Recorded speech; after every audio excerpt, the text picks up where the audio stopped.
Bienvenue dans cette nouvelle vidéo. Nous allons comprendre les contrôles de formulaire. Alors, les contrôles de formulaire permettent aux personnes qui utilisent Excel d'ajouter une variété de contrôles utiles à une feuille de calcul.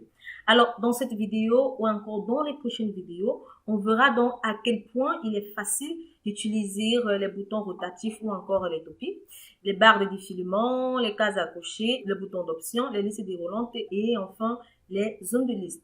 Alors, pour accéder au contrôle de formulaire dans Excel, c'est une étape vraiment simple. Vous devez tout simplement cliquer sur l'onglet de développeur du ruban. Ensuite, dans le groupe contrôle, vous sélectionnez Insérer. Alors, dans Insérer, vous avez tout simplement la liste des contrôles de formulaire qui sont représentés ici. À ne pas confondre avec les contrôles actifs X qui sont généralement utilisés dans les langages de programmation Microsoft Visual Basic for Application, qui est le VBA, Microsoft Visual Basic for Application. Alors, voilà en quelque sorte les différents contrôles de formulaire. Donc, si je veux par exemple ajouter les topics or le bouton rotatif, donc je veux pour insérer, je sélectionne sur le topic, ensuite je viens au niveau de ma feuille de calcul et je le dessine. Comme vous pouvez le constater, cela va donc afficher les topics ou encore les barres rotatives. Pour les barres de défilement, je fais la même chose, je viens sélectionner les barres de défilement, voilà. Alors là, on a les barres de défilement que je sélectionne également. Donc voilà, pour vous permettre également de voir la différence entre ces différents contrôles de formulaire. Donc on a également les cases à cocher, voilà, que on peut également utiliser. Donc pour moi, donc là, on a les cases à cocher qu'on va représenter. Donc il vous suffit de sélectionner le contrôle de formulaire et de venir le dessiner sur votre feuille de calcul. Ensuite, on a également les boutons d'option ou encore cases d'option. Dans les cases à cocher, lorsque je clique dessus, ça se coche et lorsque je clique, ça se décoche.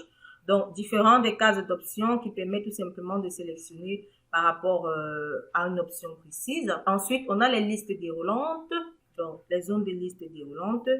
Et enfin, on a les zones de liste ou encore. Donc, j'espère donc que vous pouvez bel et bien voir la différence entre ces différents boutons d'options. Donc, voilà les 6 contrôles de formulaire qu'on va utiliser également dans les prochaines vidéos.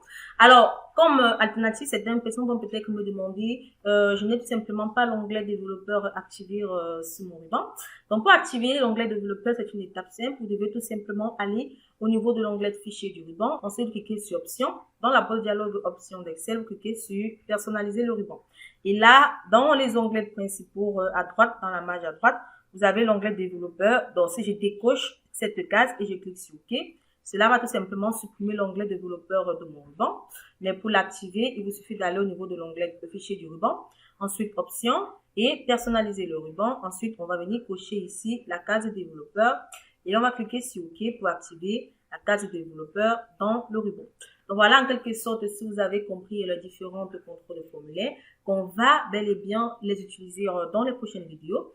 Donc voilà, j'espère que vous avez aimé la vidéo. Nous allons nous retrouver très prochainement dans une nouvelle vidéo.